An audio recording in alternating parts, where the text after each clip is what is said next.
Welcome to Pratap Classes. दोस्तों, Pratap Classes के YouTube channel पर आपका स्वागत है। आज है 25 अक्टूबर 2023 और 25 अक्टूबर 2023 के जितने भी इंडिया और वर्ल्ड के जो करंट अफेयर्स के क्वेश्चन बनते हैं, आज उनका हम डिस्कशन करेंगे। पूरा वीडियो ध्यान से देखना और लास्ट में आपसे क्वेश्चन पूछूंगा जिनके जवाब आपको कमेंट बॉक्स में देना होगा। आज अपने पढ़ेंगे कि एयर मार्शल रैंक तक पहुंचने वाली दूसरी महिला अधिकारी, अबू धाबी मास्टर्स बैडमिंटन महिला एकल का खिताब किसने जीता, और विश्व का सबसे बड़ा कपड़ा सम्मेलन भारत टेक्स 2024 की शुरुआत कब होगी, इनकी आज हम चर्चा करेंगे। डेली आपको सुबह 6:30 पर ये लाइव क्लास आपको मिलती रहेगी और कंटिन्यू क्लास बढ़िया तरीके से। तो सारे विद्यार्थी एक बार वीडियो को लाइक शेयर करते रहना। तो स्टार्ट करें आज की क्लास। सबसे पहले हम कल के क्वेश्चनों को रिवाइज कर लेते हैं।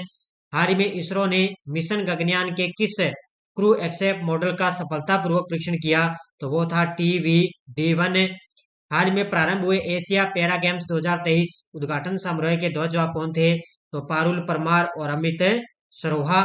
किस राज्य के धोरडो गांव को UNWTO को सर्वश्रेष्ठ पर्यटन गांव 2023 से सम्मानित किया गया, तो यह है गुजरात राज्य का गांव।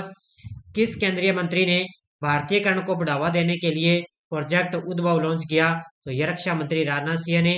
किस राज्य के मुख्यमंत्री ने राज्य के दूसरे सबसे लंबे फ्लाईओवर श्रद्धांजलि का उद्घाटन किया, तो असम के CM। कौन से भारतीय खिलाड़ी वनडे में सबसे तेज 2000 रन बनाने वाले बल्लेबाज बने, तो वो है शुभम गिल। तो ये थे कल के क्वेश्चनों का रिवाइज हमने कर लिया। तो और इसकी PDF भी आपको टेलीग्राम पर मिल चुकी है। वीडियो के डिस्क्रिप्शन में टेलीग्राम का लिंक है। कोई सूचना आती है, कोई लिंक आता है, कोई भी नया नोटिफिकेशन आता है, तो सब आपको टेलीग्राम पर सूचित किया जाता है। इसके अलावा आपको पता है हमारे प्रताप क्लासेज ऐप के अंदर सामान्य विज्ञान की टेस्ट सीरीज चल रही है और कल आपके लिए बहुत ही सुनहरा मौका था। कल दशहरे पर्व पर आपको 50% की छूट भी दी गई थी, लेकिन अब आपको ये छूट है वो दीपावली के त्योहार पर आपको छूट मिलेगी। इससे पहले आपको कोई छूट नहीं मिलेगी। तो इसमें पहले तो इसमें मिक्स क्वेश्चन आपको एक दो टेस्ट मिले थे, लेकिन अब इसमें क्या होगा, इसमें अब रसायन विज्ञान के अलग टॉपिक डाले जाएंगे, भौतिक विज्ञान का अलग टेस्ट इसमें मिलेगा और जीव विज्ञान का अलग आपको टेस्ट मिलेगा। तो तीनों हैं, तीनों का आपको अलग अलग से टेस्ट है। इसके अंदर फोल्डर बनाए जाएंगे और फोल्डर में आपको जैसे रसायन विज्ञान है तो रसायन विज्ञान का अलग से फोल्डर बनाकर उसमें अलग से आपको टेस्ट दिए जाएंगे। तो इसमें अलग अलग आपको मिलेंगे। इसमें आपको 15,000 क्वेश्चन जो मिक्स है ना, मिक्स आपके लिए थोड़े बढ़िया नहीं है, लेकिन आपको थोड़े आप क्या फोल्डर बना के ये टेस्ट दिए जाएंगे, तो आपके लिए बहुत ही बढ़िया ये टेस्ट रहेगी। तो आप निरंतर बस अध्ययन करते रहें। इसके अलावा सूचना सहायक के लिए टेस्ट सीरीज चल रही है। इसमें आपको अंतर्राष्ट्रीय, राष्ट्रीय, राजस्थान करंट अफेयर्स की लगातार आपको टेस्ट इसमें दिए जा रहे हैं। तो आप सूचना सहायक का आपको पता है जनवरी के अंदर एग्जाम है और इसमें बहुत सारे खूब सारे टेस्ट इसके अंदर डाले जा चुके हैं। तो स्टार्ट करें आज की क्लास। पहला क्वेश्चन देखिए आपके सामने। हाल ही में अबू धाबी मास्टर्स बैडमिंटन महिला एकल का खिताब किसने जीता है? हाल ही में अबू धाबी मास्टर्स बैडमिंटन महिला एकल का खिताब जीता है उन्नति हुड्डा ने। ऑप्शन नंबर सी, किसने जीता है? उन्नति हुड्डा ने क्या है, अबू धाबी मास्टर्स बैडमिंटन महिला एकल का खिताब इन्होंने जीता। ये तस्वीर के अंदर आप देख सकते हो, ये महिला है उन्नति हुड्डा और ये बैडमिंटन की खिलाड़ी है और इन्होंने अबू धाबी मास्टर्स बैडमिंटन के अंदर महिला एकल का खिताब इन्होंने जीता है। देखो, भारतीय बैडमिंटन खिलाड़ी उन्नति हुड्डा ने अबू धाबी मास्टर्स 2023 महिला एकल बैडमिंटन टाइटल जीत लिया है। उन्नति ने फाइनल में सामिया इमाद फारूकी को हराया। ये आपको याद रखना है, किसको हराया? सामिया इमाद फारूकी को हराया। उन्नति हुड्डा का यह दूसरा BWF सुपर 100वां वर्ल्ड टूर खिताब है और 14 साल की उम्र में BWF खिताब जीतने वाली वे सबसे कम उम्र की भारतीय महिला बन चुकी है। तो याद रखना कि 14 साल की उम्र में ये BWF यानी कि भारतीय बैडमिंटन खिलाड़ी खिताब जीतने वाली सबसे कम उम्र की भारतीय महिला बन गई और अब इन्होंने अब की बार है अबू धाबी मास्टर्स 2023 में महिला एकल का खिताब इन्होंने जीता है। किसने? उन्नति हुड्डा ने। अगला क्वेश्चन। हाल ही में एयर मार्शल रैंक तक पहुंचने वाली वायुसेना की दूसरी महिला अधिकारी कौन बनी है? हाल ही में एयर मार्शल रैंक तक पहुंचने वाली वायुसेना की दूसरी महिला अधिकारी बन गई और वो बन चुकी है Sadhana Saxena Nayar. Option number B, कौन बन गई? साधन सक्सेना नेयर है। ये क्या, एयर मार्शल रैंक तक पहुंचने वाली वायुसेना की दूसरी महिला अधिकारी बन चुकी है। देखो, भारतीय वायुसेना की वरिष्ठ अधिकारी साधन Saxena near air marshal rank तक पहुंचने वाली वायुसेना की दूसरी महिला अधिकारी बन गई है।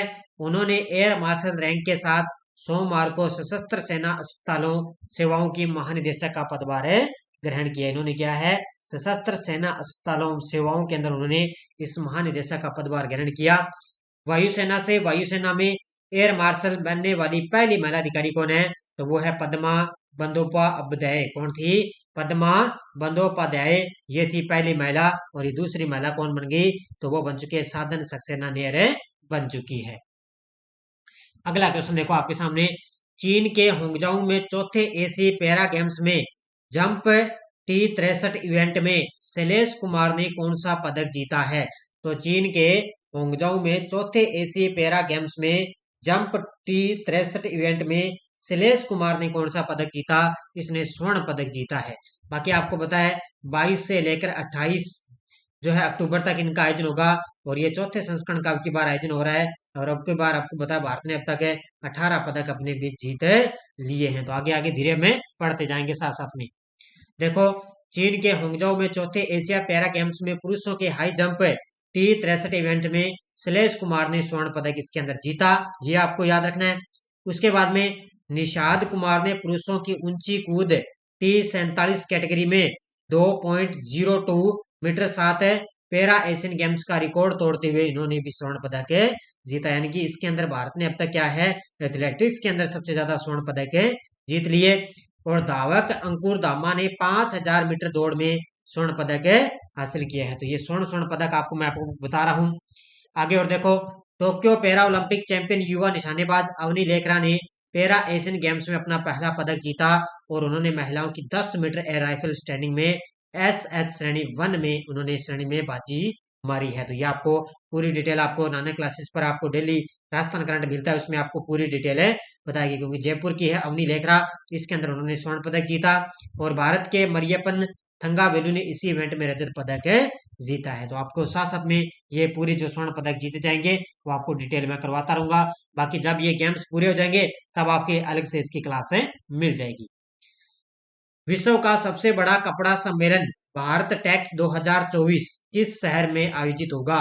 तो विश्व का सबसे बड़ा जो कपड़ा सम्मेलन है भारत टेक्स 2024 ये आयोजित होगा आगे नई दिल्ली के अंदर। कब है? फरवरी 2024 के अंदर है। ये नई दिल्ली के अंदर विश्व का सबसे बड़ा जो कपड़ा सम्मेलन है भारत टेक्स 2024 ये नई दिल्ली के अंदर आयोजित होगा। देखो, केंद्रीय कपड़ा और वाणिज्य एवं उद्योग मंत्री पीयूष गोयल ने कहा कि अगले साल फरवरी में होने वाली व्यापार प्रदर्शनी भारत टेक्स 2024 से भारत को कपड़ा क्षेत्र की वैश्विक महाशक्ति के रूप में पेश करेगी। और इस प्रदर्शनी का आयोजन अगले साल 26 से 29 फरवरी को राजधानी दिल्ली में स्थित भारत मंडपम और यशोभूमि परिसरों में किया जाएगा। यानी कि नई दिल्ली के अंदर आपको पता है भारत मंडपम में है और यशोभूमि के अंदर दोनों में इसका आयोजन किया जाएगा। अगला क्वेश्चन देखो आपके सामने, हाल ही में बिशन सिंह बेदी का निधन हो चुका है, इनका संबंध किस खेल से था? तो ये आपको सभी को पता है, इनका संबंध था क्रिकेटर। किस खेल से हैं? क्रिकेटर के खिलाड़ी थे बिशन सिंह बेदी और इनका हाल में निधन हो चुका है। ये तस्वीर के अंदर आप देख सकते हो, ये देखो, ये स्पिनर गेंदबाज थे, क्रिकेटर थे बिशन सिंह बेदी और इनका हाल ही में निधन हो चुका है। देखो, भारतीय क्रिकेट खिलाड़ी बिशन सिंह बेदी का हाल में निधन हो चुका है। बिशन सिंह बेदी ने 1967 और 1979 के बीच भारत के लिए 67 टेस्ट खेले और 266 विकेट इन्होंने लिए। बेदी 1990 में भारतीय राष्ट्रीय टीम के पहले पेशेवर मुख्य कोच बने थे। तो ये बहुत ही थोड़े चर्चा में है, इसको आप बढ़िया तरीके से याद कर लेना। अब आपको याद रखना है ICAI को संयुक्त राष्ट्र का पुरस्कार मिला। ICAI का मतलब होता है institute of chartered accountants of India. ICAI को सस्टेनेबिलिटी रिपोर्टिंग स्टैंडर्ड बोर्ड सहित अपनी शीर्ष रैंकिंग वाली स्थिरता पहलों के लिए प्रतिष्ठित संयुक्त राष्ट्र पुरस्कार इसको मिला है। और अंकटाड ने 17 अक्टूबर 2023 को अबू धाबी में 8वें विश्व निवेश मंच के दौरान विजेताओं की घोषणा की थी। तो इसके अंदर आप ध्यान रखना 8वें विश्व मंच में इसके अंदर क्या है, institute of chartered accountants of India, इसको क्या है, संयुक्त राष्ट्र का पुरस्कार इसको मिला है। PDF आपको टेलीग्राम पर मिल जाती है, वीडियो के डिस्क्रिप्शन में टेलीग्राम का लिंक है। कोई सूचना आती है, कोई लिंक आता है, सब आपको टेलीग्राम पर सूचित किया जाता है। पिछले वीडियो क्वेश्चन क्या था, हाल ही में बैलिस्टिक मिसाइल अब्बा बिल का सफलतापूर्वक परीक्षण किस देश ने किया? तो ये किया था पाकिस्तान ने। बहुत सारे विद्यार्थियों ने शानदार तरीके से जवाब दिए, उन सभी को हार्दिक शुभकामनाएं। अब देखो क्वेश्चन फॉर यू। हाल में किसने यूरोपीय संघ का सकाराव पुरस्कार 2023 जीता? ओस माउंटोस सेंटिमिटोस, जीना मैसा अमीनी, दास आइंगेंटलिच और डी वेवेकर। इसका जवाब आपको कमेंट बॉक्स में देना है कि किसने यूरोपीय संघ का सकाराव पुरस्कार 2023 से जीता है। तो ये थी आज की अपनी बढ़िया तरीके से क्लास। बाकी लगातार आपको राजस्थान पुलिस कांस्टेबल की ऑनलाइन टेस्ट सीरीज चल रही है। इसके अलावा आपको पता है हमारे पास दिल्ली पुलिस कांस्टेबल के लिए भी टेस्ट सीरीज चल रही है। इसके अंदर आपको लगातार टेस्ट आपको मिलते रहेंगे। इसके अलावा आरपीएससी और आरएसएफ के लिए टेस्ट सीरीज और राजस्थान पुलिस के लिए चल रही है, और पूरे साल की इंडिया वर्ल्ड की करंट अफेयर्स की टेस्ट सीरीज चल रही है, और साइंस की भी चल रही है, और सूचना साइंस के लिए भी टेस्ट सीरीज दी जा रही है। बस आप निरंतर अध्ययन करते रहिए और टेस्ट सीरीज में आप करंट अफेयर्स का जो है टेस्ट आप करते रहिए। आपका करंट का क्वेश्चन एक भी गलत नहीं होगा। तो धन्यवाद। जय हिंद, जय भारत।